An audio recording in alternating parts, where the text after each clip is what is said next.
this person get hold of her. She's not coming tonight. Oh, she's not.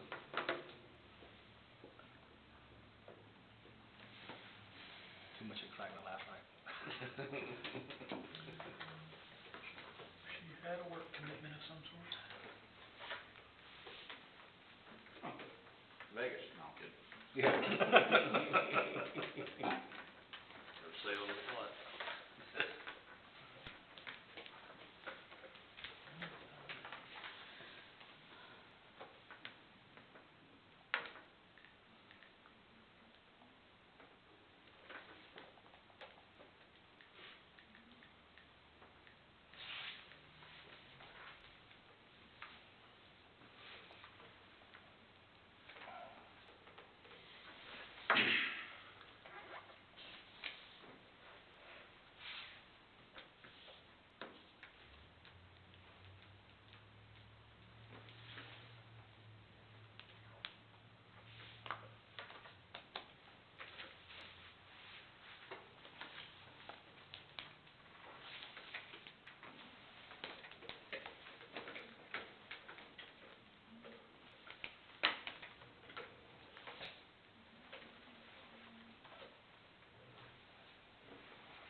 I'll be in Ward 1 next year, or 2 years from now.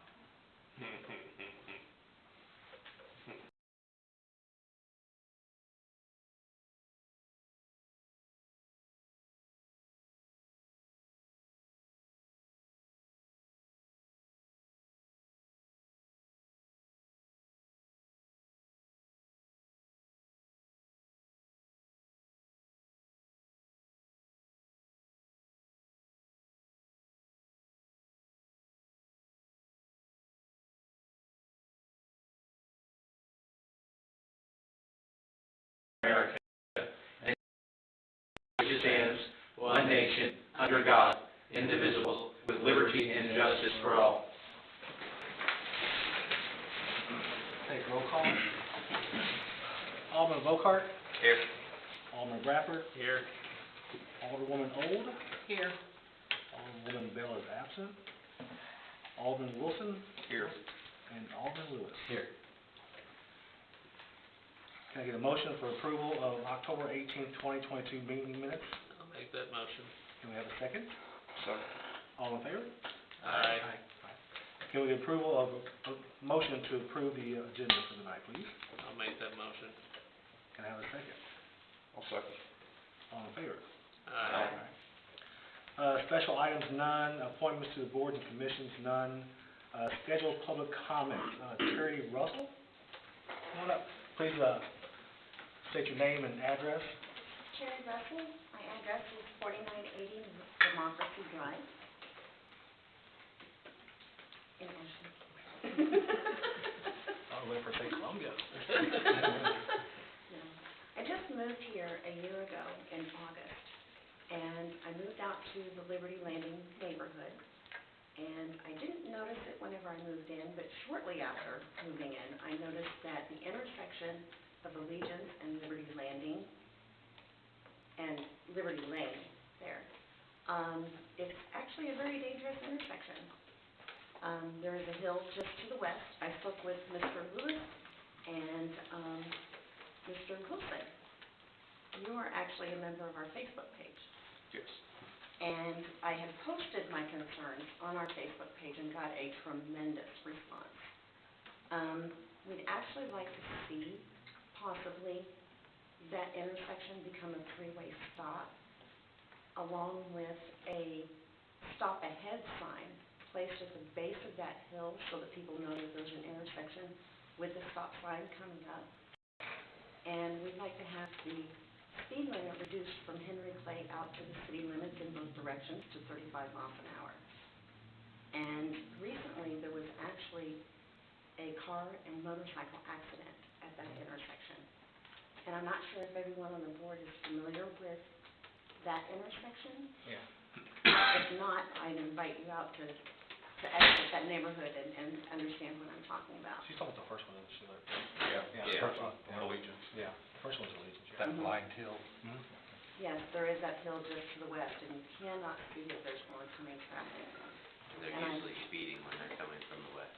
Exactly. Yes. Even though there is a reduced speed sign at the base of that hill, I believe, and there is a T intersection sign posted there, Oh, yeah. it's not very visible at all. You can see it on Google Earth. Pardon? You can see it on Google Earth. Oh, can you? But like they mentioned, you know, there's speeders through that area all the time. And I did take it upon myself to go around and kind of get some of the signatures from the other people in the neighborhood that also shared my concern. I do have those with me, if you'd like those. Okay.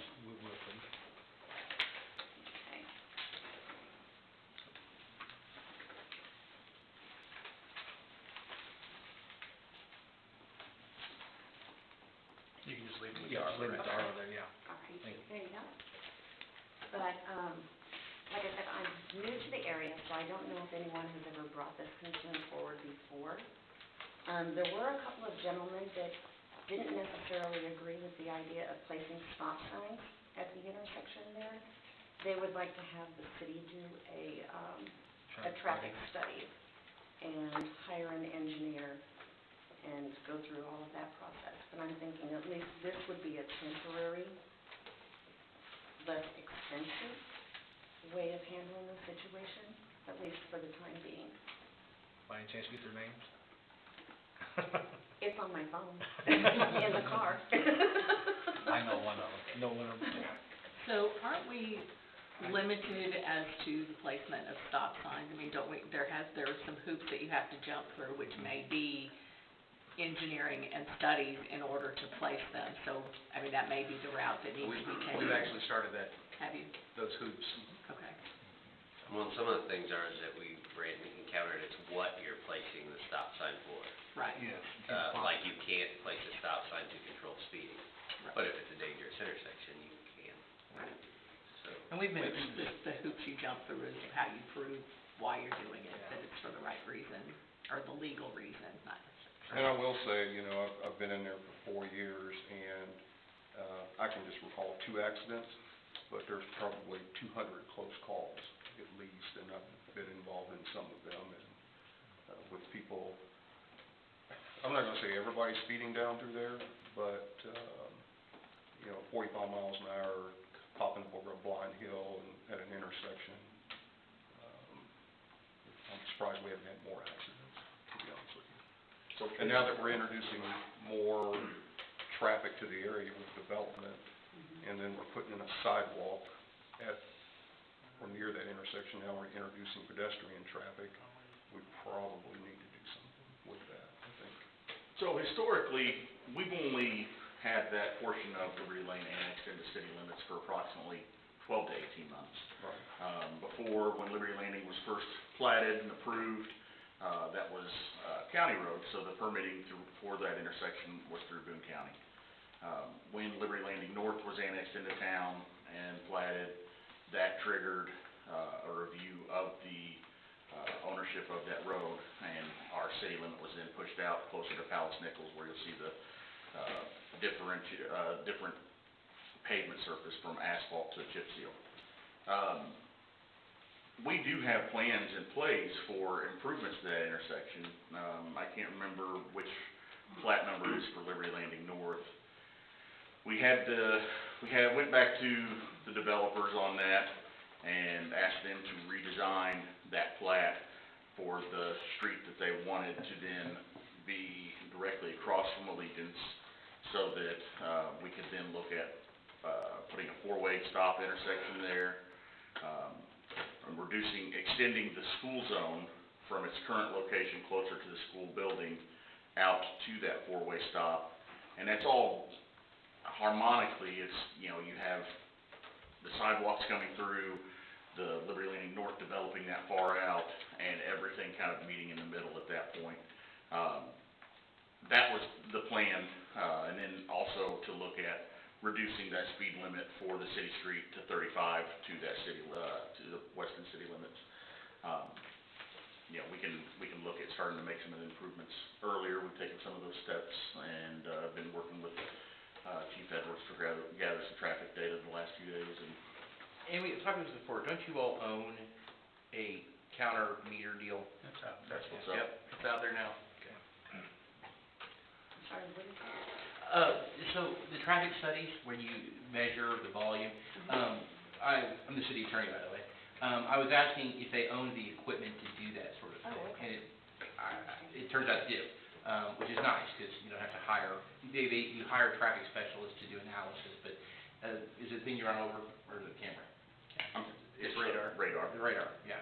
It's a nice gadget to have. You can do the counting and figure out how many, cars per hour in a particular place, and you can get a better idea of volume. The anecdotal stuff is good, don't misunderstand me, but, there's mathematical algorithms for figuring these things out, and the data is helpful to have. So I was just asking if the city owned that, and they do. Sounds like we have some stuff in place. Exactly. Yeah.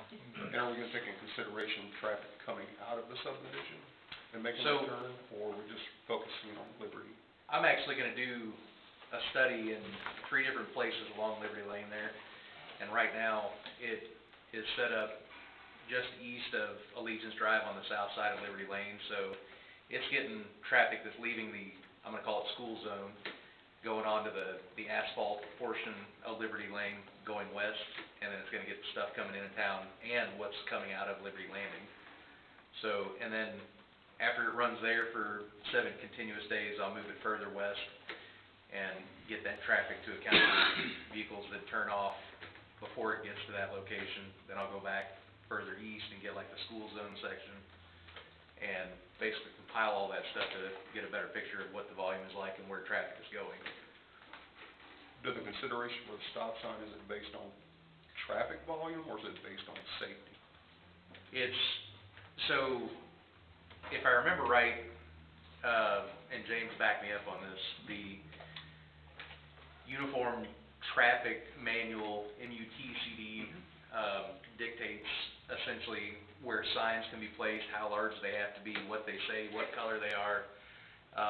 And it's, as Nate pointed out earlier, it specifically states that stop signs can't be just automatically placed at a 4-way intersection as a traffic calming device. Right. Crash data and traffic volume, there has to be like an extraordinary amount of volume of traffic or crash data to support placing it on an arterial roadway.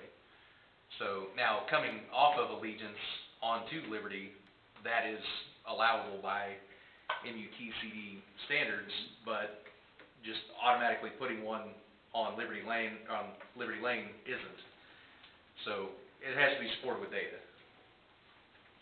And I think it's the real, so what we ran into, I mean, this is a very highly technical, but the issue is we can put a stop sign wherever we feel like, but people could actually challenge it, It could be complaining right. whether it would get. And it also exposes the city to some liability if a crash were to occur because of the placement of that sign not being supported by data. Yeah.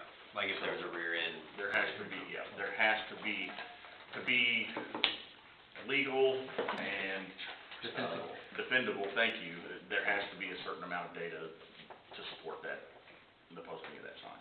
Now, I can tell you that I went out there and it had been there for about 23 hours when I went out and read it this afternoon just to see, which that's not gonna really tell us anything concrete, it's just gonna tell us what a Tuesday did. And it was somewhere in the neighborhood of about 3,000 vehicles in 23 hours. And the highest speed, not shockingly, was 78 miles an hour going west at about 8 p.m. last night. And, but that was one vehicle. The average speed through there, the 85th percentile for 23 hours was actually about 43 miles an hour. So,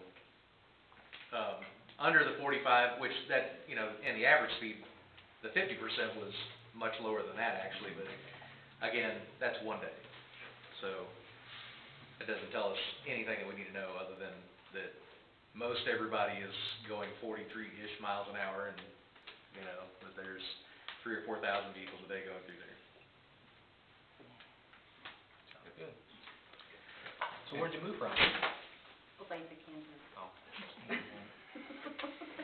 Welcome. And after our conversation, I had talked to We did, both thank you very James much. and Kyle here, and so, I know we had talked about the sensor type of thing, and, James was saying that, that would be very cost prohibitive, if nothing else, but, you know, he did remind me that, we did have that four-way stop in the future, you know, as that neighborhood progressed, but, Gabe, about how long does it take to complete the traffic study? Is like, if we wanted to expedite this, how soon could we get that? Well, we can't expedite it any quicker than 3 weeks, because to get any kind of reliable data, you gotta run it for 7 days, so that you've got a complete 7 days worth of data, because traffic on Monday is different than it is on Tuesday, different than Wednesday, you know, on down the line. And we also need to do it when there's not holidays, you know, which kind of, it's recommended that you don't do it during holidays, because, you know, Halloween wouldn't count as the holiday that you would want to avoid, because really nothing changes about Halloween, except for maybe a few more cars driving around to go to trick-or-treat areas. But, you know, like Thanksgiving, you're gonna see a decrease in traffic, or Christmas, you're gonna see a decrease in traffic, so you wouldn't want to do a study on those days. Sure. But in order, so the piece of equipment that we have, we can only measure 2 lanes at one time. You know, and in this case, it's an eastbound lane and a westbound lane.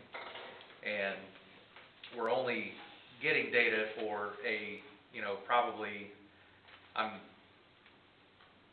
spitballing here, but probably about a 500-foot section of roadway that we're collecting data on. So we don't know how many of those vehicles are turning into the subdivision or coming out of the subdivision. We just know that X number of vehicles are gonna drive east past this thing and west past it. So what we'll do, like I said earlier, is once it's run where it's at right now for, you know, a solid 7 days, then I'll move it further west and, you know, do another 7 days there, and then I'm gonna go back to the east and do another 7 days there. Hopefully, I think that'll work out just barely in time for Thanksgiving. And if it does, I'm not as worried about like the 20-mile-an-hour section or the school, what I again refer to as the school zone section of Liberty Lane. It's more the area of Liberty that the city recently annexed in.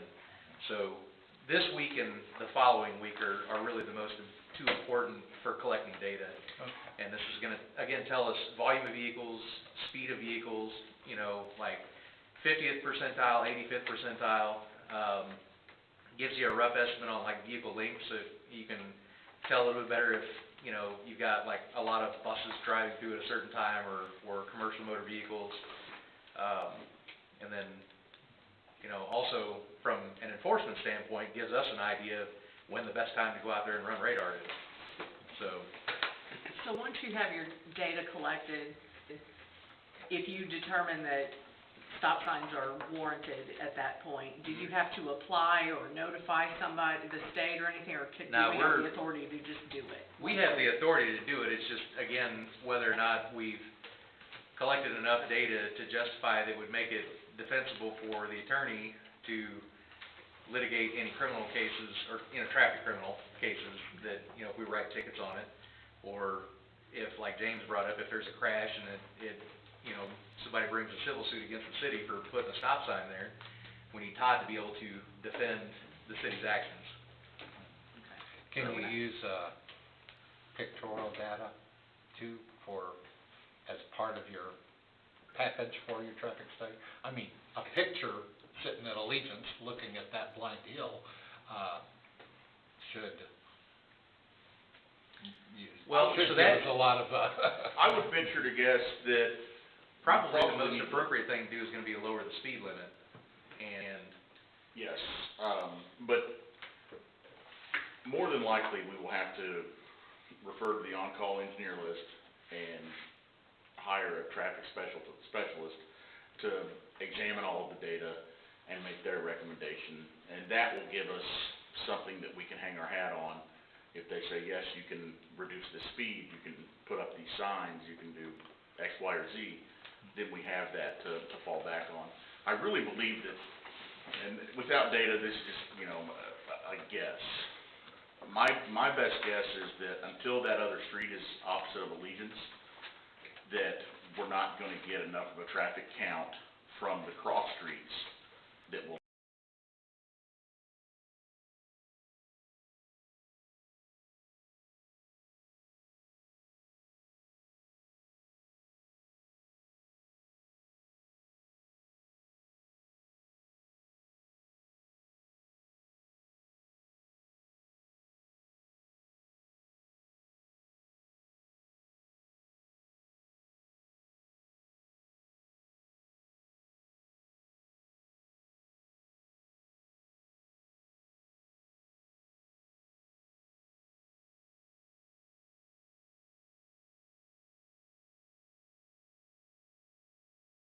represent, so it does happen. But, I mean, it's my opinion that when we do this in any city of any size, the Lauber advice is always, get a traffic study, get the data, get the numbers. It seems like a trivial thing, right, just put up a sign, but there is a process No, I to it. understand. But I'm glad you brought it to our attention. I think you made a good point to demonstrate the community interest.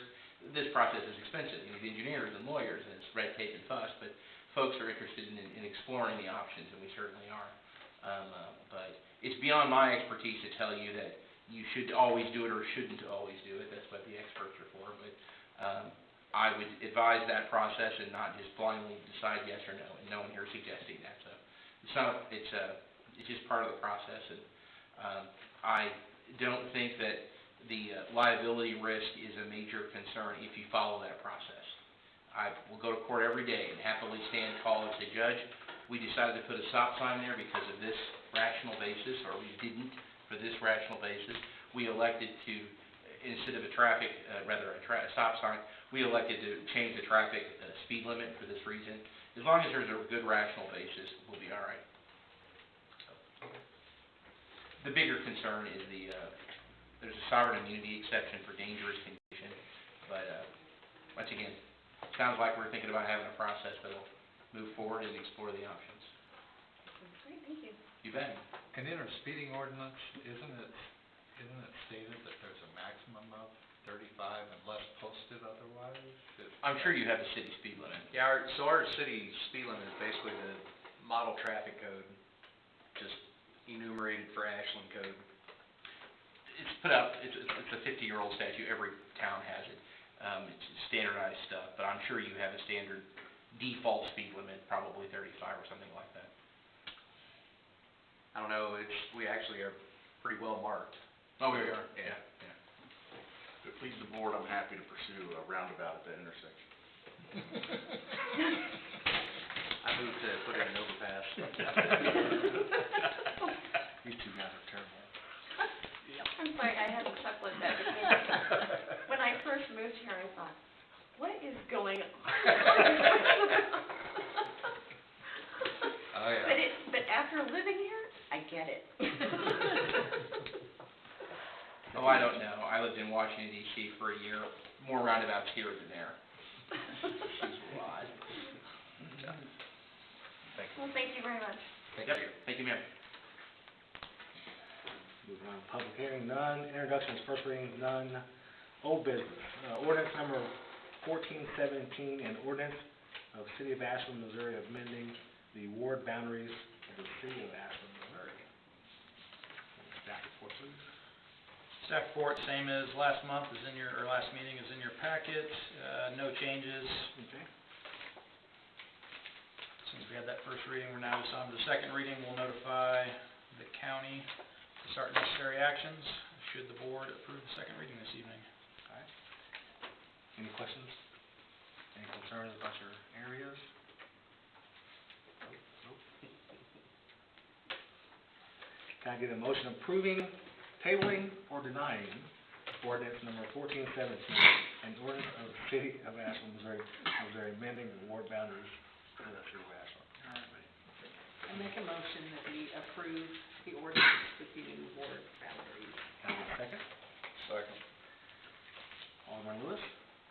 Aye. Alderman Wilson? Aye. Alderman Old? Aye. Alderman Bradford? Aye. And Alderman Volker? Aye. Moving on. New business, discussion, I'm sorry? So that means I'm getting you out of my ward? Yes, sir. Yes, okay. Yes, sir, you are. It's not official yet, so don't get too excited.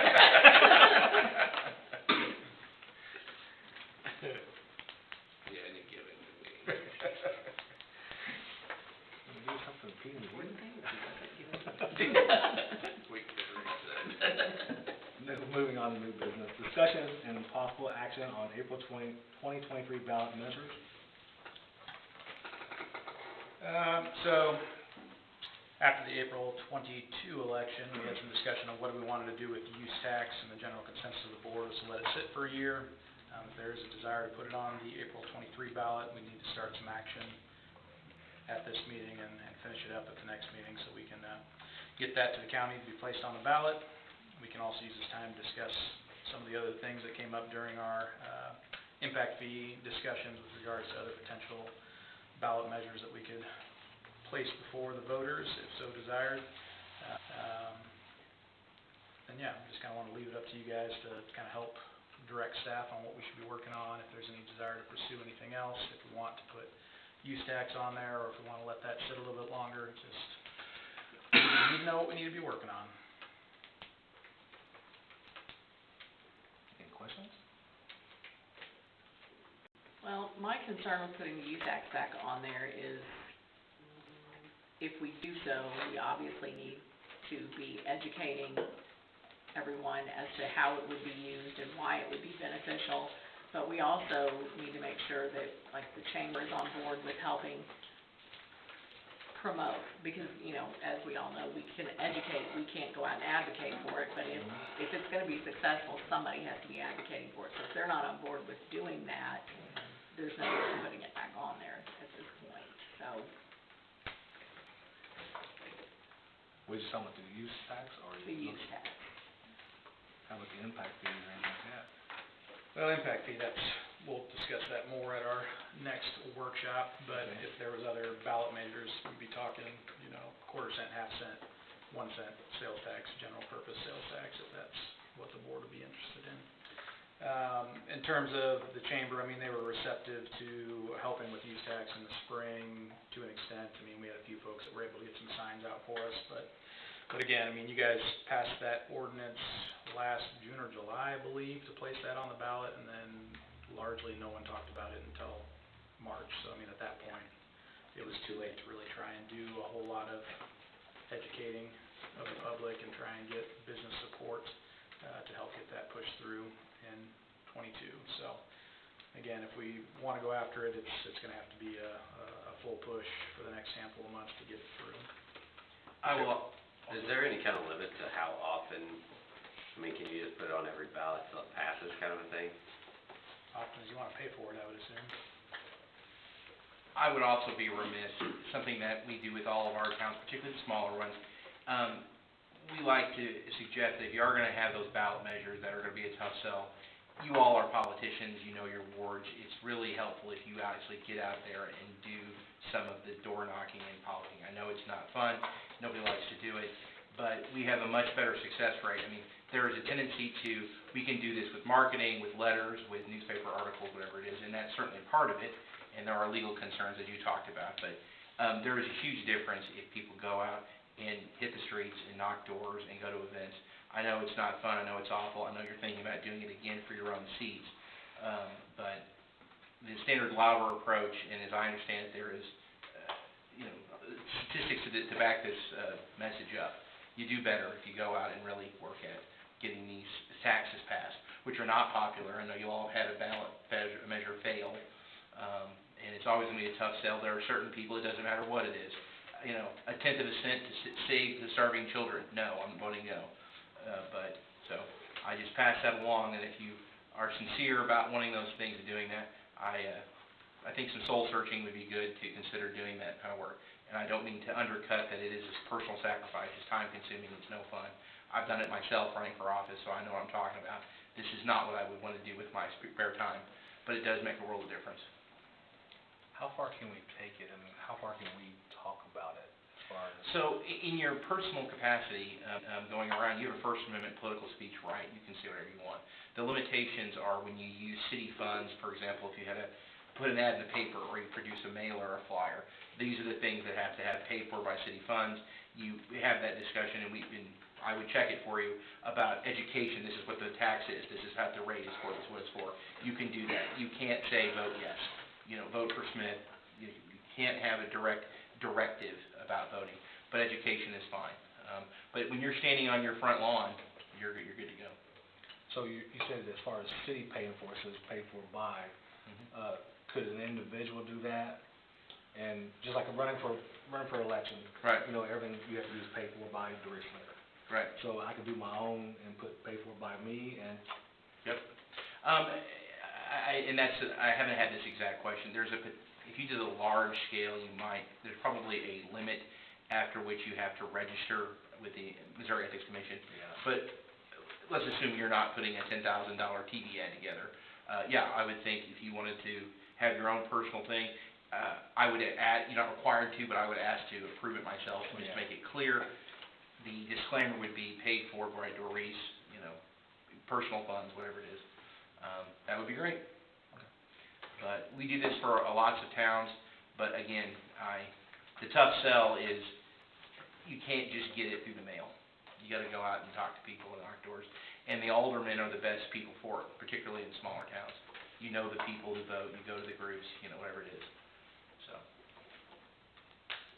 Cal, is this the first or second reading for this tonight? First? It would be first, if so desired.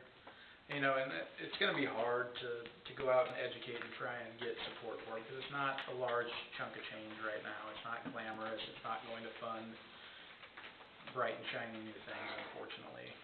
You know, last year, for 2021, there was $1.2 million in use tax revenue reported, so that equates to about $30,000 for us.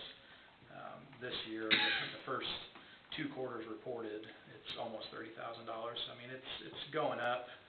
I just kind of ran back through 2018, and it looks like between 2018 and 2021, it's been about 125% growth. So it's trending in the right direction. We're not talking a lot of money. So I mean, we're going from 10,000 to 30,000. So you know, it's not really growing all that fast in terms of the gross receipts that we would see there, but if nothing else, it helps defray some inflationary costs that we see year in and year out.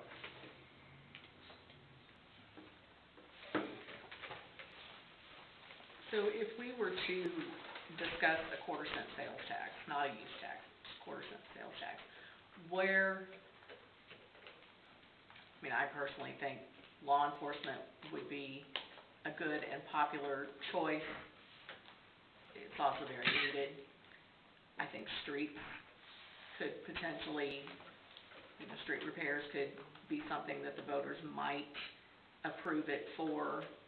What other needs are there that you would think of that we could direct funds like I mean, those are really going to be your top ones. Obviously, we already have the stormwater and park sales tax.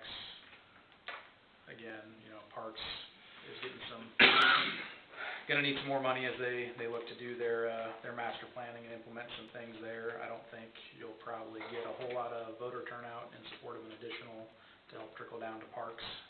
Stormwater, we have other options that we can look at to try and generate some revenue for stormwater if so desired.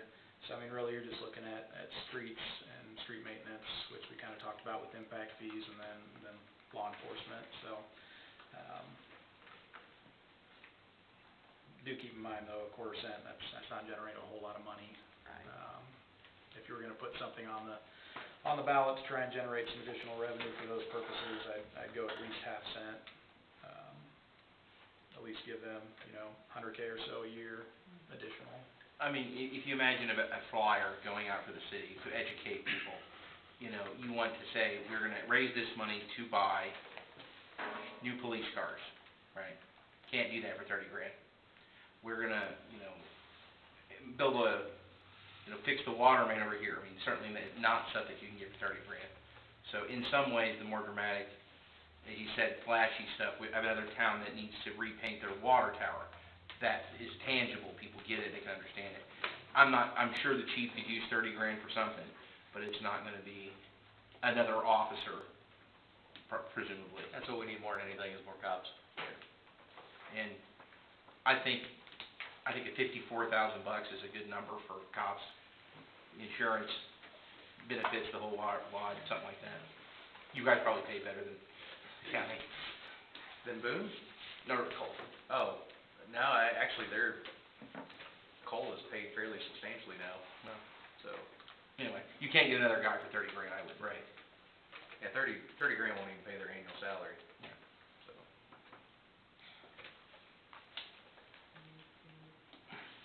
Any other questions for Kyle? I think I was looking for some direction from us. Any more discussion? Thoughts? What would anybody else? Ms. Wilco's pretty quiet tonight. I just don't think people in this town like taxes. No, Nobody does. nobody. I mean, I don't like them. that's the thing, is like, I could definitely say, well, yeah, let's give it a shot, right? But, I mean, for example, let's hypothetically say there was an intersection in the town that people were worried about the safety of. And let's hypothetically assume that someone had gathered a bunch of signatures to that effect. We need $30,000 to study the feasibility of putting in a lower speed limit. I don't know if $30,000 will get it done. I have no idea, but I suppose something in those language plainly would be more popular and receptive. For those people living in that section of town, people living in another section of town that don't go Oh, through of course, there may not in be their against it. ward, right, very good, well taken. I think it'll be a tough sale the way things are right now with the economy and people paying more for daily living, so, I don't know. well, the use tax, there's obviously some misunderstanding about it because it passed in the county. So, I mean, as we discussed before, right, is like essentially, it's already affecting people in Ashland anyway, to some extent, right? Yeah, I mean, you're paying your state, and at this point, your county use tax, you're just not paying the Ashland portion. Yeah, and that's, I think that was some of the misunderstanding too, is it's like, no new tax period, but that's not the case. It's still, you're getting taxed for it anyway, might as well go ahead and pay the whole shebang and let the place you live get some of the, I mean, I think that was, from an education standpoint, I mean, I wouldn't say it was necessarily our issue, it's just somewhat complicated for people to understand. I mean, you know, until I'm on this side of it, you don't know how everything trickles down, and you're gonna pay it anyway. It just depends on if it gets to the city or not. Well, and I think with any tax issue, I mean, we really need to have a consolidated plan and multiple months of lead time. So, I mean, if we wanted to even sit on use tax or any tax ballot measure, that doesn't cause me any heartburn, because that gives us a little more time to get ducks in a row and have some conversations with the chamber and other entities that can help push it along for us, but, I mean, it's really up to you guys. If we wanna go after something in April, we can certainly circle the wagon. Can that be put on a November ballot? Yeah. I feel like when we discussed it at one point in time, wasn't that something that maybe Stephanie had even? Because that's the thing where you don't need numbers, you just need the majority of people who are in favor of it to vote for it. And usually the November election tends to be, maybe you're more savvy, if you will, you know, I mean, they're not going out to vote for their favorite mayor candidate and then also say, I don't want taxes. If they're voting, it's because they are interested in that particular, subject matter. There's definitely a strategy to when to put it on the ballot, for sure. and the thing that I worry about, and I wasn't here, I know you all lost a ballot measure, but, I mean, that's the thing, don't go to battle, you know, without the full force, right? You know, don't spend money on advertising and don't go to all this trouble unless you have a real belief it will pass, and you're prepared to do all the stuff you need to do, obviously. So, I would be remiss if I didn't mention that you can see now why the special impact fees are popular. These aren't taxes, they don't go on the ballot. We get around this problem, that's why cities use them, that's why they're attractive. Let's go after the impact fee first and then do the tax in November. Go that route, Yeah, I'm in favor of waiting and giving you more time to you know?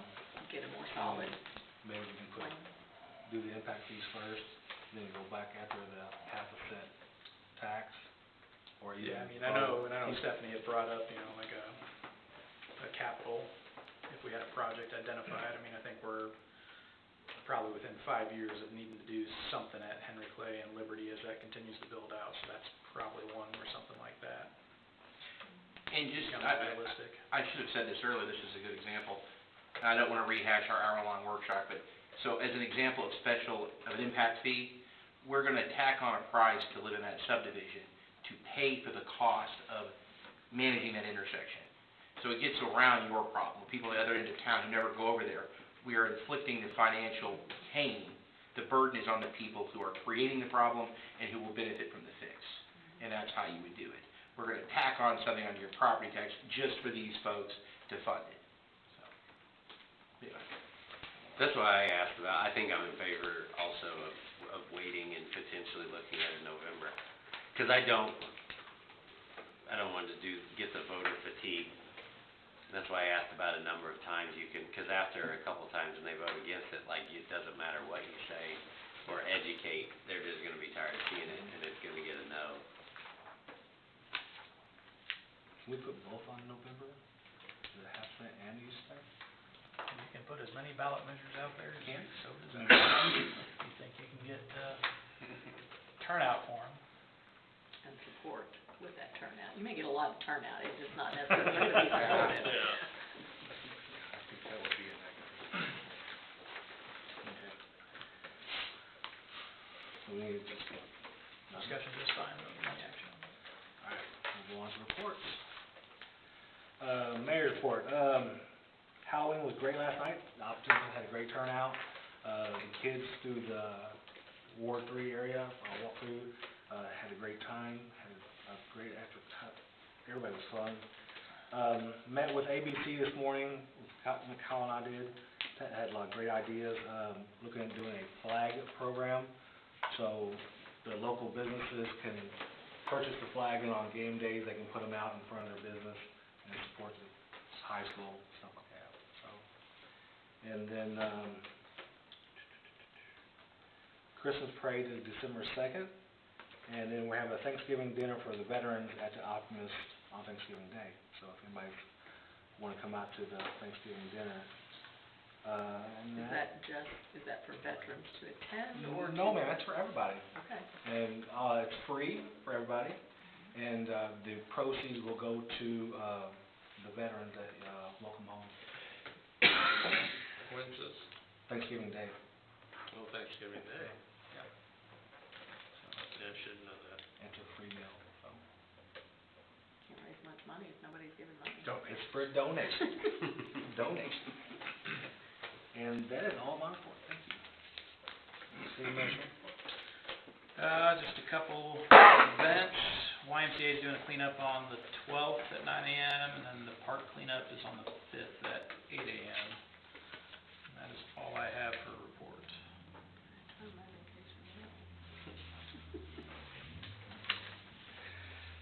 City Attorney's report? Real quick, we just did the ward boundary ordinance. You all who want to continue on, the filing starts December 6th, just over a month from now, ends on December 27th. So I'll make this reminder again at the next meeting, which is before November, but y'all need to file in December to be on the ballot in April of '23. Is it longer this? Sometimes they add a week, I don't know what it normally is. It's usually 30 days, but it's December 6th to the 27th. Police report?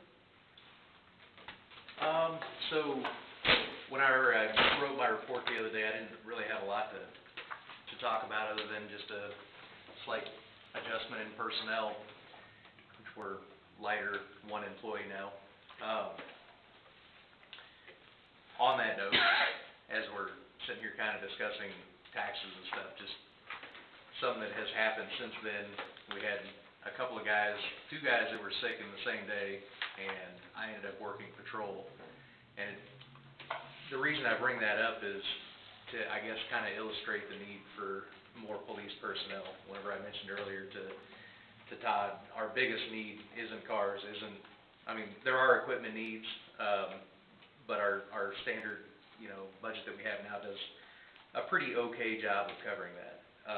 People are desperately needed because, we're one more person away. If one guy gets hurt, then we're away from being able to cover 24/7, 365. If, there's commonly, and Dave can tell you how much this sucks because he did it for years back in the day, but there's many days and many nights, most days, most nights, where an officer works by him or herself. And that is extremely dangerous and not fun. And not to mention, well, I'll use today as an example where there was an officer at the Boone County Jail when a physical disturbance broke out at the city park, and the sheriff's department had to respond down here to to handle it. Fortunately, the officer was able to get freed up from the jail and down here before, you know, the county spent a whole lot of time driving down here. The county is always very willing to help out, but the thing is, we're our own entity, we should be handling these things by ourselves.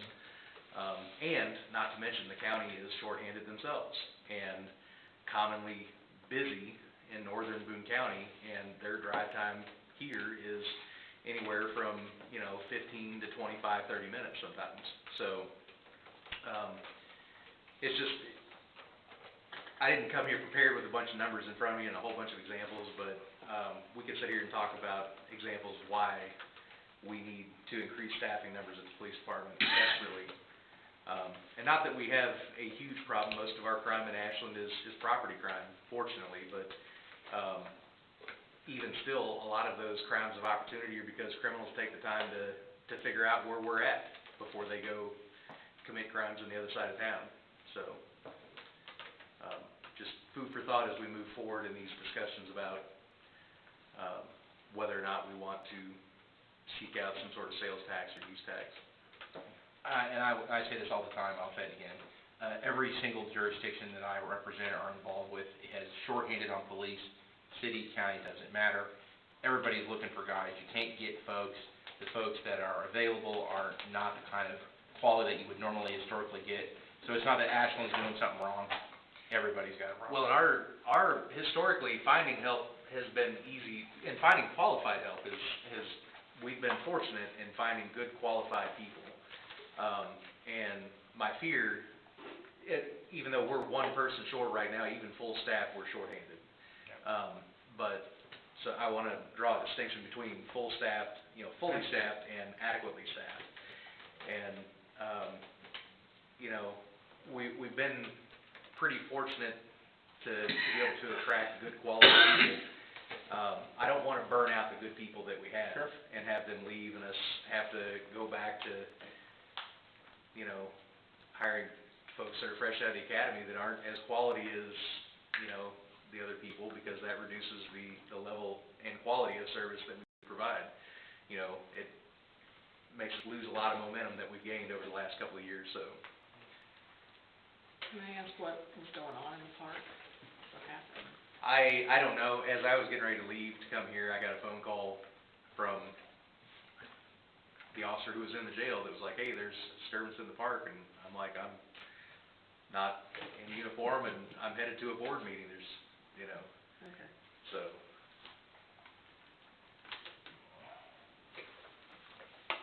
Was it Ron? Wilcox?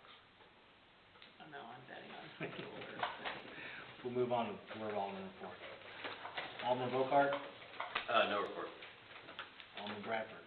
A few things. One, I talked to James about a week or so ago. We had, according to my boss at Fast Lane, the city inspector from Columbia come in, and I work on the liquor side, as most of you know. When we close the front door on that one, on that side. And apparently he came through and let her know that that door needs to be open, even if there's one person there, or the fire marshal will be there. I'm like, okay. And so I talked to James about it, and I says, I wonder if he went next door to McDonald's, because they lock their door half the time anymore. And so, I didn't know if we had the ordinance on that. It was an inspector from where? Columbia. Not here. Not here, Columbia. And Oh, I think I he lives here, I think, I see. you know. But McDonald's is always closing their doors, locking them. And then the other day, we had what I thought was just a regular person going through the parking lot. Had to find out it was a homeless guy, so we had already had one guy sitting at the stop sign there, or the exit or entrance of Fast Lane, asking for money with a sign. So I proceeded to call down here instead of 311. Well, they sent me to Joint Communications and put me on hold. We don't dispatch out of the. Yeah, we don't dispatch out of the PD here. Well, but to be put on hold, I don't you run know, I know, communications, so. you know, Well, that's, I happen to know somebody that works there, and Yeah. they're short-staffed too, and they're fielding emergency calls, and when you call the 311, it's a non-emergency number, it's Yeah. not a priority over 911. well, we also, about the next day, had an electrical fire there, and was told to call 911 by the boss, and was put on hold. That's the world we're in right now. I mean, unfortunately, nobody likes it, but Well, I know, when you can't hire people, there's just nothing you can do. I mean, And to add to what Dave's saying, they are currently in such a staffing crisis that their administrative personnel are actually working radios and answering phones, and so if you call 911 and are put on hold, that's because every call taker that they have is tied up answering other emergency calls. They're down to 15 communications operators at the last time I talked to somebody a few days ago. yeah. They've got a bunch in training, but, I mean, they've got more people in training than they do trainers, so. but I just thought that was in my report. Thanks, sir. Alderman O. The county clerk's office is going to be at the library on Saturday from 10 to 3 for early voting. Can we possibly promote that on the website or Facebook or something to let people know they have that opportunity? Yeah, we'll check and see. I think the library has that posted on their page. That's all I have. Thank you, ma'am. Alderman Wilson No report. and Alderman Lewis. And we've covered everything I had, so. All right, we'll move on. General comments by the public and comments from the alderman and staff. Any questions, comments? Comments. No questions. One person. All right, can I get a motion to vote to move to closed session, pursuant, chapter 610.021, confidential and privileged communication between the public government and body. Can we get a motion to move to closed I session? make the motion we move to Second. closed session. Second. All in favor? Aye. Need a roll call on that, Mr. Mayor. Oh, sorry, you're fine. Alderman Bocart, Aye. Alderman Bradford, Aye. Alderman Old, Aye. Alderman Wilson, Aye. Alderman Lewis. Aye. And you want to physically move down the hall? Yeah. Yeah, because stopping the audio and video from even being recorded in this room is a whole thing. The whole thing? Yeah, it's got full. Well, we could do that, actually. Well, I'll be efficient, I promise. Kyle, do you need me or do you wanna, or you wanna take them? Take some notes, I suppose. I mean, I don't care either way, I'm just We make asking. sure that nobody steals this. Actually, I guess I can take it with me. So, is the daily password thing because it's the police Wi-Fi? Is that, I got it's the whole city Wi-Fi. I just, I Oh, keyed okay, because you? y'all have very secure Oh, Wi-Fi. I can open it. Yeah, I will. Well, so the guest Wi-Fi is the one that Yes, I somebody may have will. I shared will with say you. you're, The other one, I guarantee, isn't written down on a piece of paper, 'cause it's about 12 days long. Go ahead, pardon me, sir. Thank you.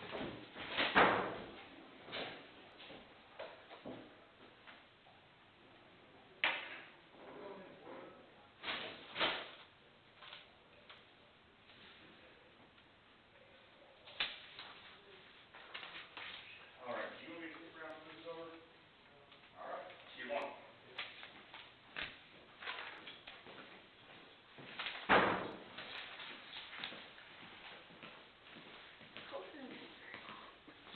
It's, it shouldn't, I figured it was. basically, it's line stuff and then personnel issues. Do you want a copy of this? You might just, I don't know that I need a copy of it, but maybe just. I'll make a copy though, so. Yeah, I don't know that I need one. I was gonna try and give her my card, that way I could get her to email me and keep her looped in as to what we find. You know, and I did not, Her address? no, I had her address. Okay. I just thought maybe she'd have it on here. Yeah. Well, we have her phone number, right? I think I sent it to her. I've had a few, but I don't know that she was one of them. I thought it was a different name. Well, I know I gave it to Rick, so Okay. we have it. Yeah. Well, I don't know. So much of it is just education, and people just think you can just go Yeah. willy-nilly. Yep.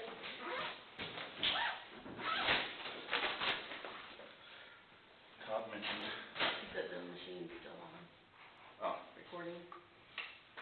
the YouTube on too? They throw it on Facebook page? Either way. Because they're coming back in here when they open them, because they have to come back in here and, Don't you report sit any in the closed action. session? Huh? Don't you typically sit in the closed I session? usually do, and I asked him, and he said that he would do it because he wanted me to stay in here because the building and stuff is still open, Oh, and so he just, well, I could've stayed in no, here. that's fine, no. I just asked him, like, you want me to stick around? He's like, no, I won't. I was like, Yeah, all right, that's, see no, ya. that's But fine. I'm happy to. They'll come back, and they'll come back, and then they have to, vote, or they have to do that. Adjourn and Adjourn and- report if anything, yeah. Yeah, so I still have to do some minutes. Sorry. All righty, well, I'm heading north. Yeah. One day it'll be a 5-minute commute instead of a 30, but, We'll be here before you know it. well, we'll put the shingles on Friday, so Oh, good. we're getting there. Should be right in by the end of next week. Have all the windows and doors up. Very, very good. Yeah. Have a good night, girls. See ya. Yep, you too. I parked over on this side. Oh, you can go out that door. That's right. I started learning to park over here. Less likely to get caught.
report any findings?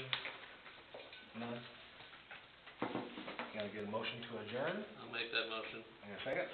Second. All in favor? Aye. Aye.